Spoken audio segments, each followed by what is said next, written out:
Romance of Sui and Tang Dynasties Chapter 61. So the situation is tense. We've got General Luo Cheng, they call him Lu Gongzi, and he's finally traveling to settle this long-awaited political marriage. He's marrying Princess Du Xianniang, and this is all happening after the tragic death of Hua Mulan, which just makes everything messy. Securing this alliance is critical. And he's not traveling alone. He has his escort, Zheng Gongjin. But the real star of this initial strategy session is Hua Yulan. She's also known as Hua Erniang. And she is this brilliant advisor who's going to shape the entire mission. And this is where it gets interesting. Luo Cheng has this massive advantage, this ace up his sleeve. An imperial decree is on its way. A direct order from the emperor. Exactly. It mandates the marriage. It's the ultimate political muscle. So here's the hook for you. Luo Cheng wants to use that decree, like right away, get the deal done. But Yulan, his advisor, argues just vehemently against it. And that's the puzzle. Why on earth would you tell a prince to abandon a sure thing? Well, Luo Cheng's thinking is, it's purely pragmatic. He's like, I'll go to the capital, get the decree, then visit the princess. Done and dusted. Marriage secured. But Yulan, she sees the long-term relational fallout, the damage that kind of brute force approach would cause. Wait, hold on.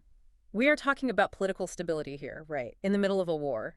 Isn't her advice, however nice it sounds morally, isn't it kind of dangerously idealistic? What's the real risk of not just locking this down immediately? The risk of not using it is, in her mind, much smaller than the risk of using it the wrong way. She reminds him, look, this engagement was already high stakes, it was rushed. Not an easy promise, as the text says. Exactly. And Du Xianniang is a woman of serious integrity. If Luo Cheng just shows up now, after all this time, after Mulan's death, and shoves an imperial command in her face, well, that translates to the one thing. Coercing affection through power. Precisely. So it just poisons the well. The whole relationship is tainted before it even begins. This is supposed to be a treaty, not a conquest. You got it. And Yulan makes it intensely personal. She says, it's not just that Princess Du would resent this. She says she, Yulan, would not tolerate it either. It's almost an ultimatum. She's telling him, if you use raw power here, you diminish yourself.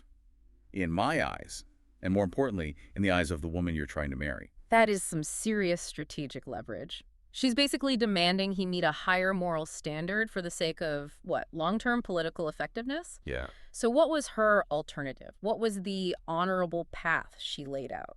It was a brilliant piece of what you might call relationship arbitrage.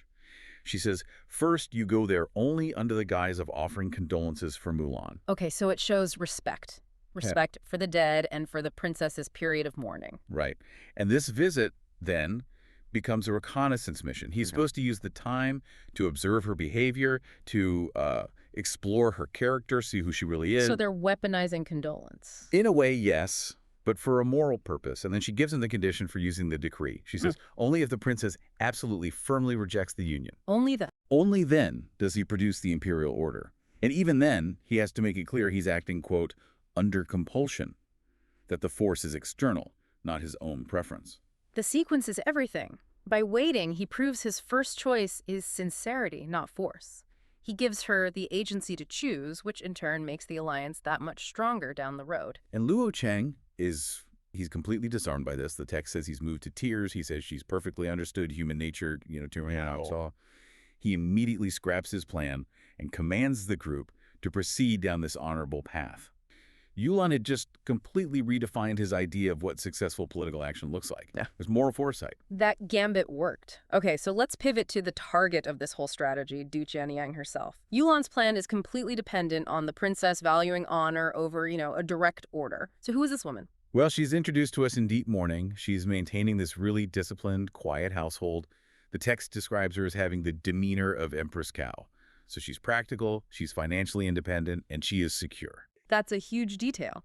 We're told she used her own dowry, right? Money from the Dowager Empress to pay for Mulan's burial. And she even bought land, sacrificial fields for the upkeep. She's fiscally responsible and completely self-sufficient. Which just proves Yulan's point. A woman like that who is financially independent, who runs such a tight ship, she would absolutely resent being bullied by a piece of paper. Exactly. Her gate is guarded so tightly that the text says even a 3-foot boy, a small child working there, wouldn't dare let an unwarranted visitor in. She controls her own world. She's not easily accessible, not easily influenced. But she's not alone, right? She has a network. A strong one. All female friends. A Mrs. Yuan, a Mrs. Yang, and 4 ladies from the New Zen temple. That's her internal support. But there's an external one, too. Yes, and this is critical. The local hermit, a man named Jia Renfu. The text is very explicit about this. For all external affairs, she trusts him and only him. We need to remember that name. It becomes strategically vital later on.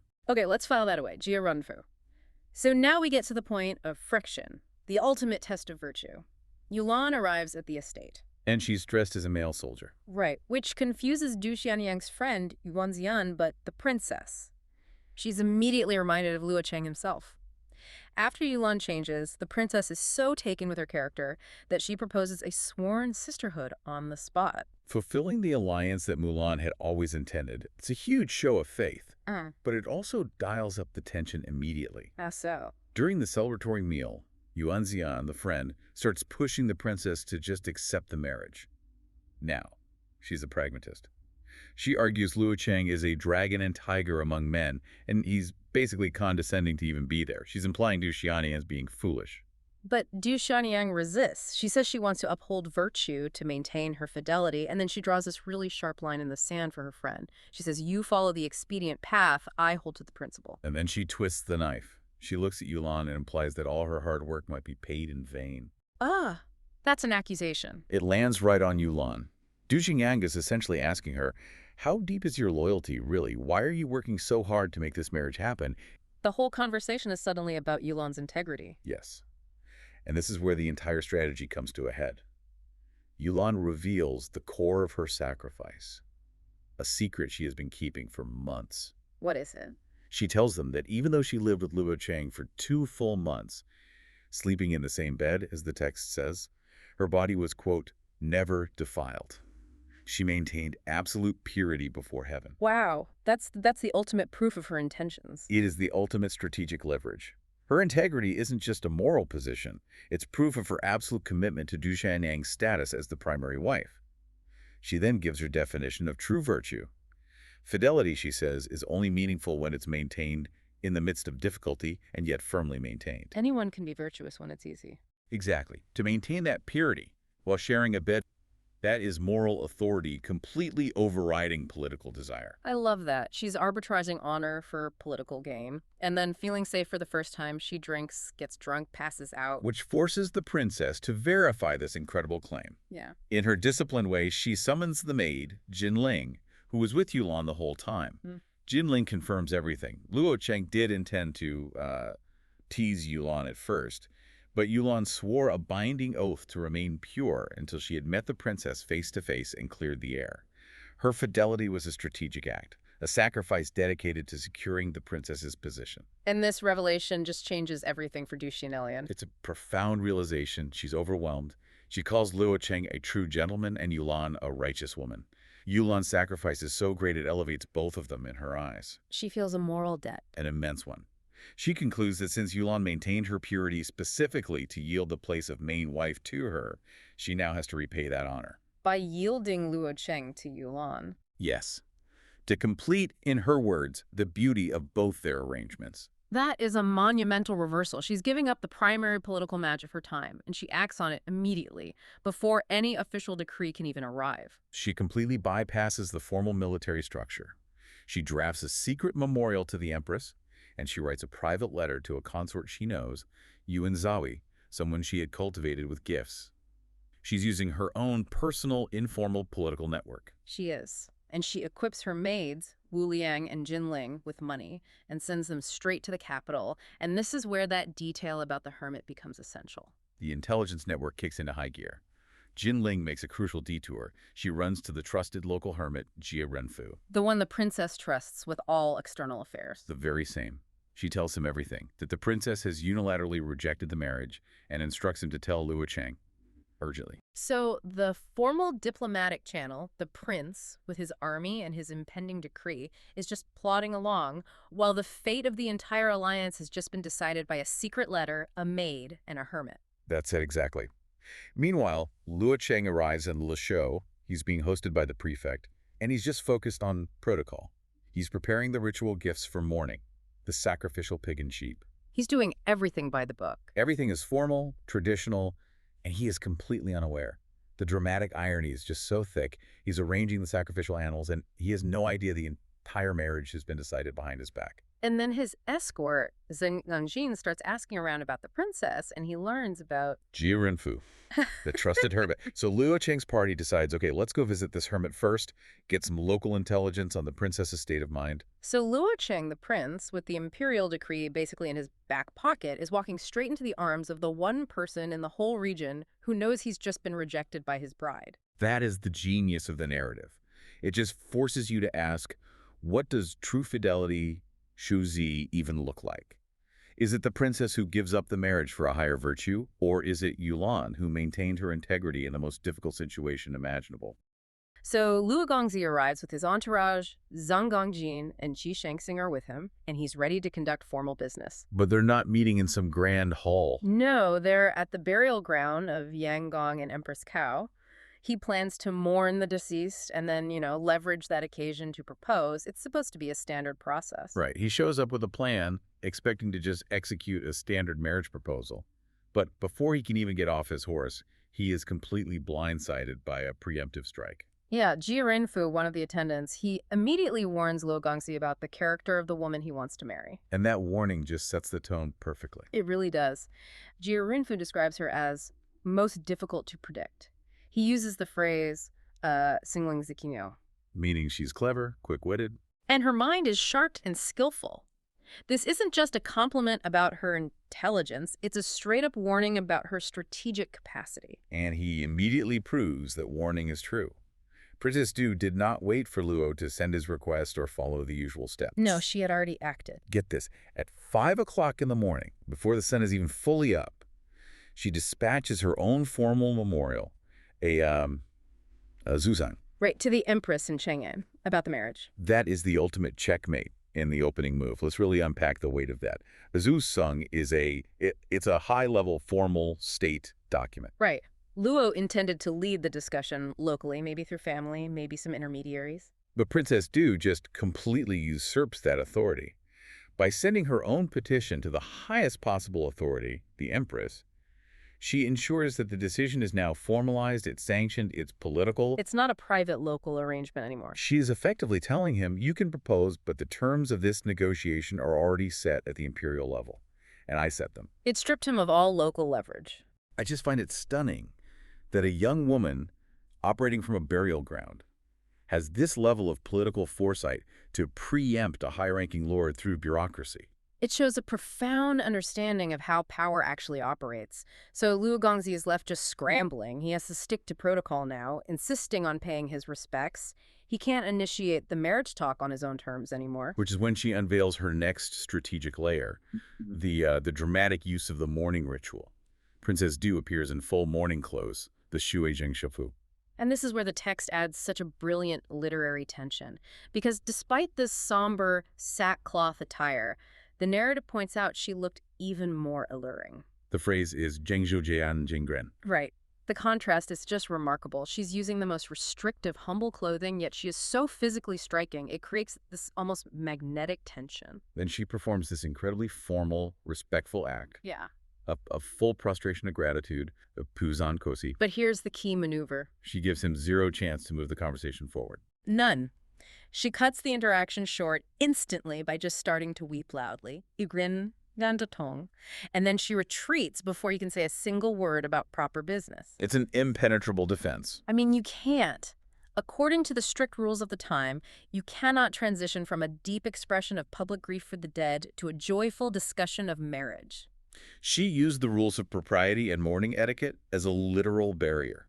If Luo pushes, he risks looking insensitive, disrespectful. And politically inept. So he's blocked by the Empress politically, and he's blocked by grief socially. And the formal refusal she sends out just summarizes her strategy perfectly. Absolutely.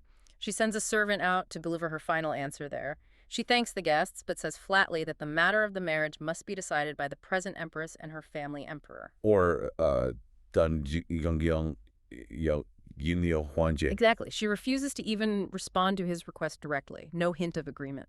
She maintains total control by appearing highly formal and respectful, But she's entirely unyielding. She forces Luo to abandon that location and pursue the matter through the capital's political channels. Precisely where she has already submitted her own pre-approved narrative at 5 in the morning. It's an incredible opening move. It really establishes that Princess Du is not some prize to be won, but a formidable political operator who controls the terms of her own future. Which sets up our shift to Xianniang. Luo Gongzi is now forced to go to the capital to try and untangle this bureaucratic knot she just tied. And if that initial confrontation was about protocol and preemption, well, the next phase of the story reveals a deeper, more personal form of sabotage. So Luo Gongzi and his party rush to Chang'an, and they connect with his cousin, the highly respected general, Qin Shubao Master Qian. And Luo immediately confronts him. Cousin, why didn't you act as my intermediary like I asked you to in my letter? And this is where Qin Shubao reveals the massive point of confusion that's been delaying everything. He says Luo's original letter requested marriage with to Miss Lian of the Shan family, a huge setback. Qin regretfully explains he couldn't help because he had already promised his own son, Waiyu, to Miss Lian, which was a gesture of respect and obligation to the captured Shan urge. Right, so Qin Shubao, thinking Luo was interested in a woman named Shan, had to refuse because of this prior family promise. And Luo Gongzi's, understandably, completely baffled. Vehemently denies it. He insists he never asked for Miss Shan.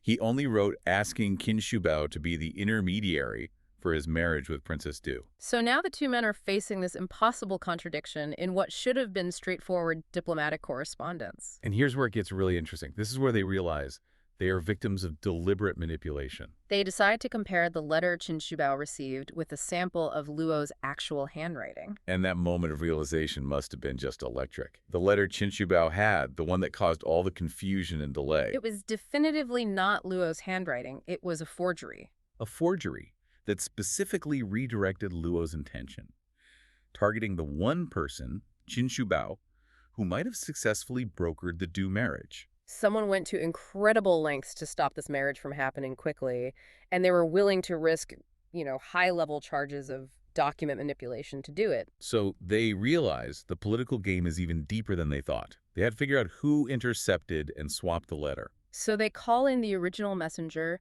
Qi Guiyan, and he holds the key to the whole mystery. And Qi Guiyan recounts this wild, dramatic tale. It sounds like it's straight out of a spy novel. It really does.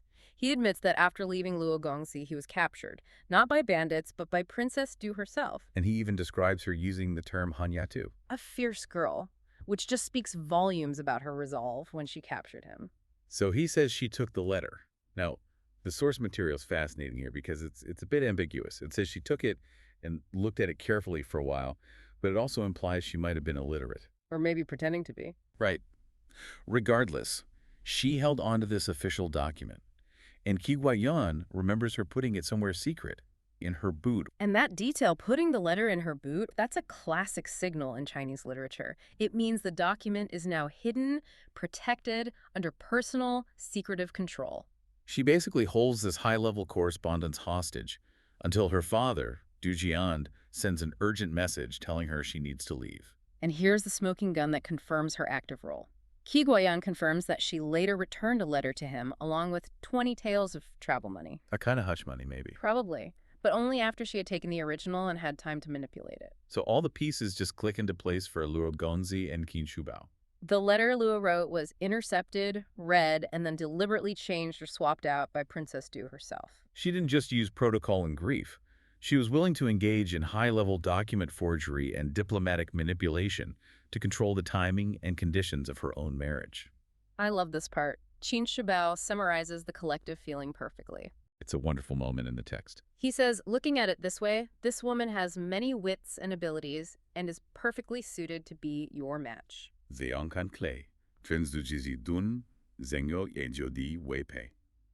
strategic defeat is actually a validation of her worth. Luo Gongzi was humiliated and delayed, but in a way that proved his intended bride was exactly the formidable, intellectually independent, and cunning partner he needed. So the ultimate compliment for a potential bride was not her beauty or her obedience, but her ability to outmaneuver you. So the political tension is resolved, at least internally. Luo's party now agrees she's the perfect match.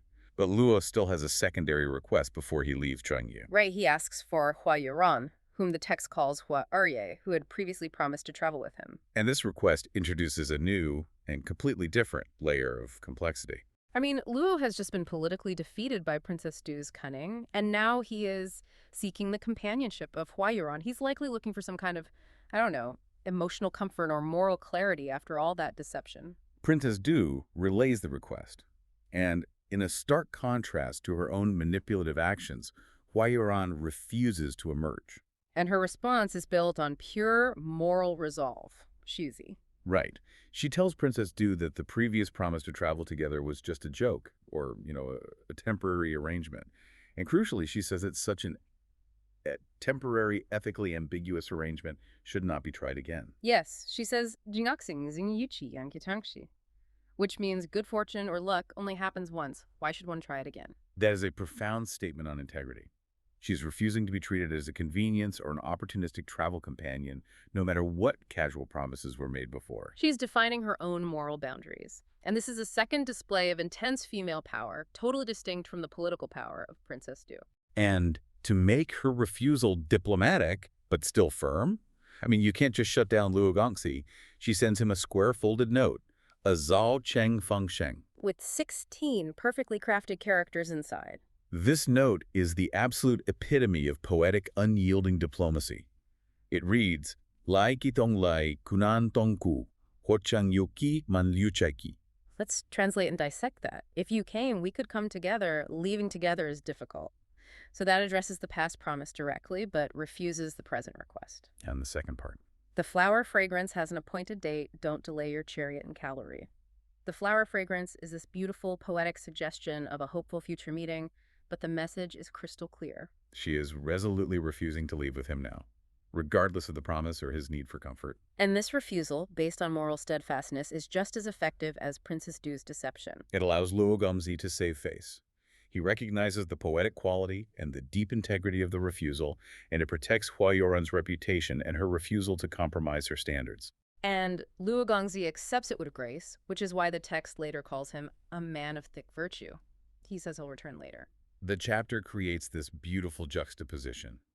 Princess Du achieves her goals through political foresight, cunning, and deception. And Huayuan achieves her goals through unyielding integrity and moral boundaries.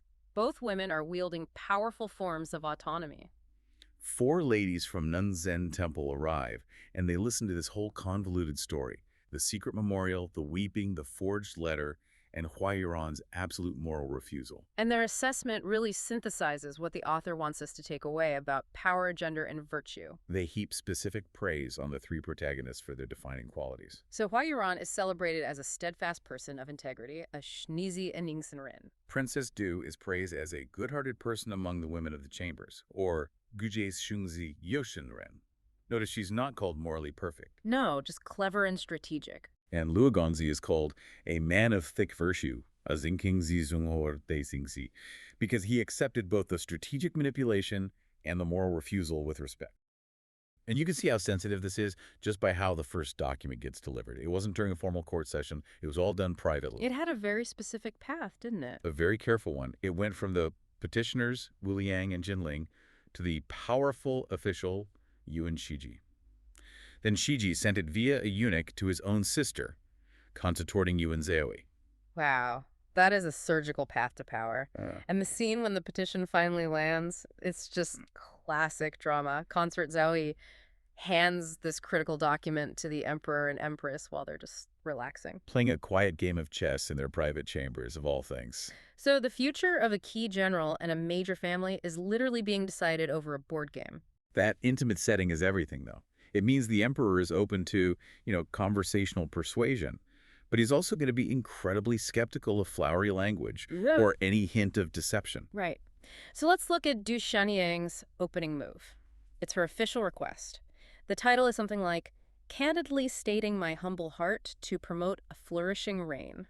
She's immediately framing it. Her personal choice is actually good for the entire empire. And her request. A very respectful, very eloquent refusal of the marriage. She can't just say, "I'm not interested," can she? No, absolutely not. She has to justify it with impeccable reasons, all rooted in duty. So she gives 2 main arguments. The first one is about their history. past enmity. She's actually very frank about it. She is. She says she and Luo Cheng have been sworn enemies. The text says they viewed each other like enemies that must be opposed. And her argument is that even if they admire each other's talents now, that conflict just runs too deep to build a marriage on. It's a pragmatic argument. It's understandable. But then she pivots, dramatically, to argument number 2, a higher calling. Ah. Okay. She claims that while she initially made a conditional promise to find a matchmaker, things got delayed.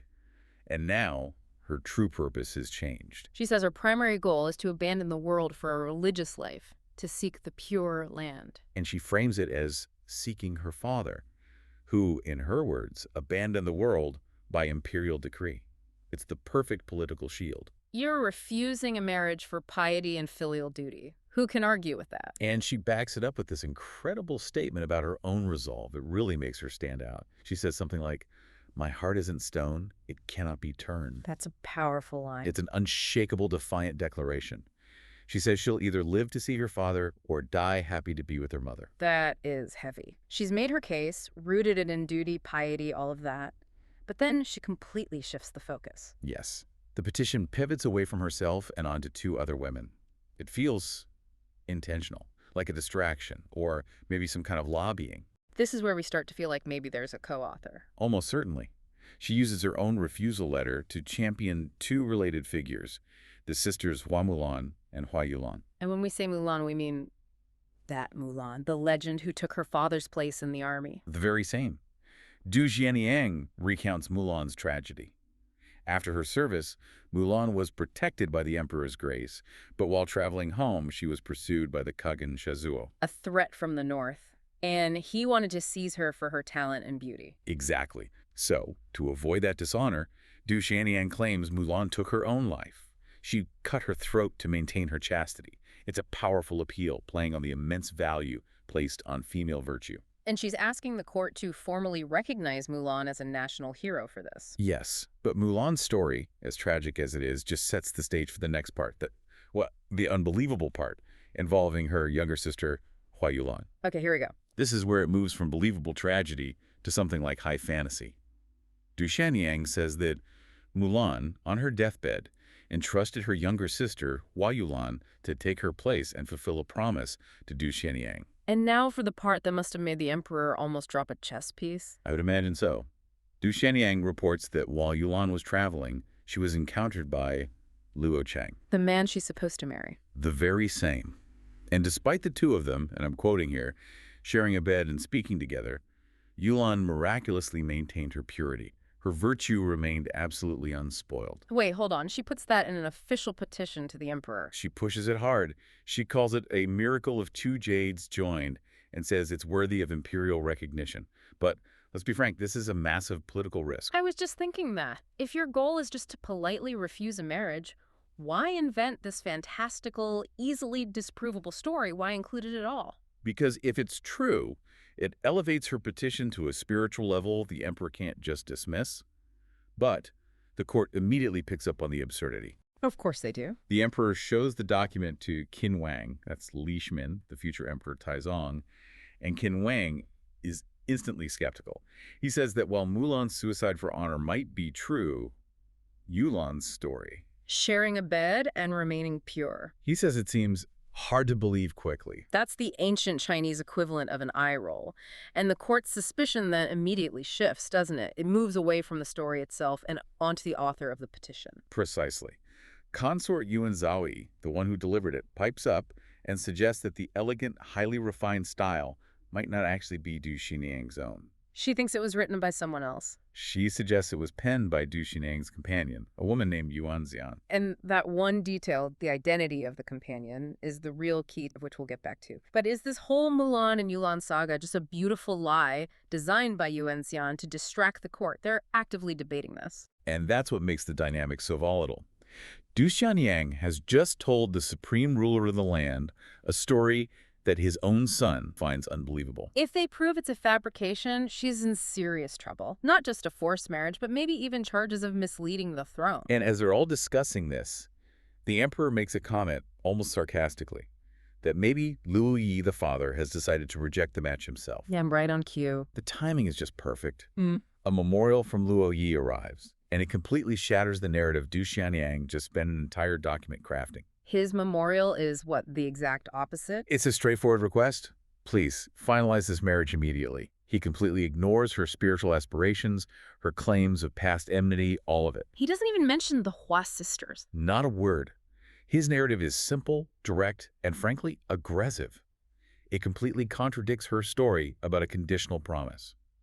Luo Yi says that Du Xianniang was the one who initiated the match. He claims she agreed to be bound by the red thread of fate after one word on horseback during a military clash. So he's painting a picture of this, I don't know, a passionate mutual commitment forged in the heat of battle. Exactly. And he stresses the necessity of the union. His son is 24, long of age. She's a perfect match. He confidently asserts that if Liu Cheng doesn't marry her, he won't find another suitable wife, and she won't find a suitable husband. This is it's pure political audacity. Liu Yu is telling the emperor, the other document is a lie. This was agreed upon, she started it, and it needs to happen for social stability. He's essentially forcing the emperor to choose which powerful family's version of history he's going to endorse. It's an incredibly high-stakes moment. If Luo Yi is lying, he's attacking the honor of the empress's niece. If Du Xianniang is lying, she's insulting a major general's son and the emperor's authority. And what's so interesting is how quickly the emperor and Xianniang pivot. They sort of move away from deciding who's telling the truth about the marriage. They acknowledge the talent of Du Xianniang and the bravery of Mulan, sure. But the real goal of the discussion is sparked by that single, seemingly minor detail from Consort Zawi.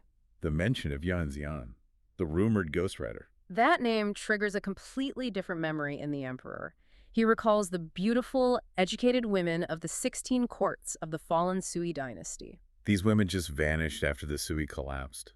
No one knew where they went. It's a massive historical puzzle lurking right under the surface of our story. Lost history, lost intelligence. And the emperor suddenly realizes that Yuan Xian, as a former palace lady herself, might hold the key to the entire mystery. She might know where the others are. She might reveal a hidden network of people from the old dynasty.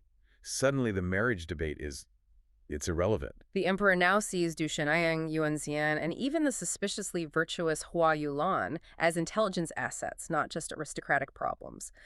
Exactly. The fate of the marriage, and potentially the fate of all these women, is completely hijacked. The emperor decides to leverage the situation, not to solve the contradiction between the two memorials, but to solve his own political puzzle. So what's the final decree? It completely ignores the poetry, the refusal, and the drama of the Hua sisters. The emperor orders a joint summoning. Not just Du Xianniang. No. Du Xianniang, the mysterious ghostwriter Yuan Xian, and the highly praised Hua Yulan, the one whose story Qin Wang found so hard to believe, they all have to be brought to the capital. Escorted by Yuan Shiji and 2 eunuchs for a face-to-face imperial audience.